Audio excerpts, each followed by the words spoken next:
ಎಲ್ಲರಿಗೂ ನಮಸ್ಕಾರ. ಪರಿಮಳ ಕಿಚನ್ಗೆ ಸ್ವಾಗತ. ನಾನು ನಿಮ್ಮ ಪರಿಮಳ. ಇವತ್ತು ನಾನು ವೆಯ್ಟ್ ಲಾಸ್ ಸಿಂಪಲ್ ಜ್ಯೂಸ್ ಮಾಡುವುದು ಹೇಗೆ ಅಂತ ತೋರಿಸ್ತಾ ಇದ್ದೀನಿ. ಬೆಳಗ್ಗೆ ಬ್ರೇಕ್ಫಾಸ್ಟು, ಡಿನ್ನರ್ಗೆ, ಊಟದ ಬದಲು ಇದನ್ನು ಮಾಡಿಕೊಂಡು ಕುಡಿಬೋದು. ಸಕ್ಕರೆ, ಬೆಲ್ಲ, ತುಪ್ಪ, ಹಾಲು ಏನೂ ಹಾಕದೆ ಆರೋಗ್ಯಕರವಾದ ಜ್ಯೂಸ್ ಮಾಡೋದು ಹೇಗೆ ಅಂತ ತೋರಿಸ್ತೀನಿ. ಹಾಗಾದರೆ ಬನ್ನಿ, ಇದಕ್ಕೇನೇನು ಪದಾರ್ಥ ಹಾಕಬೇಕು ಮತ್ತು ಮಾಡುವ ವಿಧಾನ ನೋಡ್ಕೊಳ್ಳೋಣವಾ.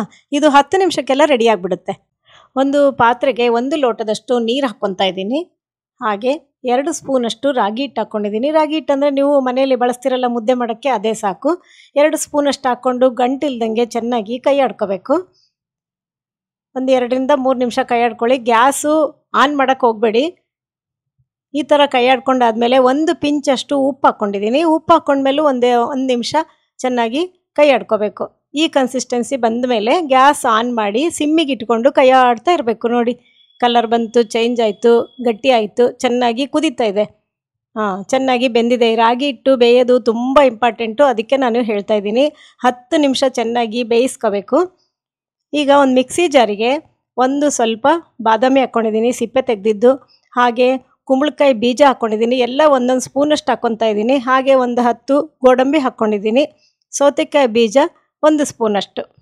ಇಷ್ಟು ಹಾಕ್ಕೊಂಡು ನುಣ್ಣಗೆ ಪೌಡ್ರ್ ಮಾಡ್ಕೋಬೇಕು. ನೋಡಿ, ಈ ಥರ ಮಾಡ್ಕೋಬೇಕು.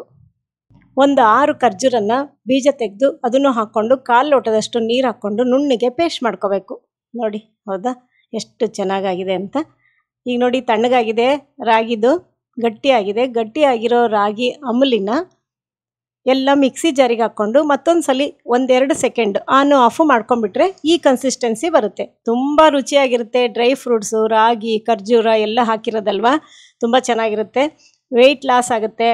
ಆರೋಗ್ಯಕ್ಕೂ ತುಂಬ ಒಳ್ಳೆಯದು. ಮಕ್ಕಳಿಗೆ, ದೊಡ್ಡವರಿಗೆ ಎಲ್ಲರಿಗೂ ಕೊಡ್ಬೋದು. ಈವ್ನಿಂಗು ಮಕ್ಕಳಿಗೆ ಈ ಥರ ಮಾಡಿಕೊಡಿ. ವಾರದಲ್ಲಿ 1-3 ಸಲ ಮಾಡ್ಕೊಡೋದ್ರಿಂದ ಶಕ್ತಿನೂ ಚೆನ್ನಾಗಿರುತ್ತೆ, ಐರನ್ನು, ಎಲ್ಲ ವೈಟಮಿನ್ಸು ಎಲ್ಲ ಇರುತ್ತೆ. ಗಾರ್ನಿಷಿಗೆ ಸ್ವಲ್ಪ ಡ್ರೈ ಫ್ರೂಟ್ಸು ಮೇಲೆ ಹಾಕ್ಕೊತಾ ಇದ್ದೀನಿ. ಹಿಂಗೆ ಹಾಕ್ಕೊಂಡು ಕುಡಿದ್ರೆ ಇನ್ನೂ ತುಂಬ ರುಚಿ ಇರುತ್ತೆ. ನಿಮಗೆ ರಾಗಿ ಡ್ರೈ ಫ್ರೂಟ್ಸ್ ಜ್ಯೂಸು ಮಾಡೋದು ಇಷ್ಟ ಆಗಿದ್ದರೆ ಲೈಕ್ ಕೊಡಿ, ಶೇರ್ ಮಾಡಿ ಹಾಗೂ ಸಬ್ಸ್ಕ್ರೈಬ್ ಆಗುವುದು ಮರಿಬೇಡಿ. ಎಲ್ಲರಿಗೂ ಧನ್ಯವಾದಗಳು.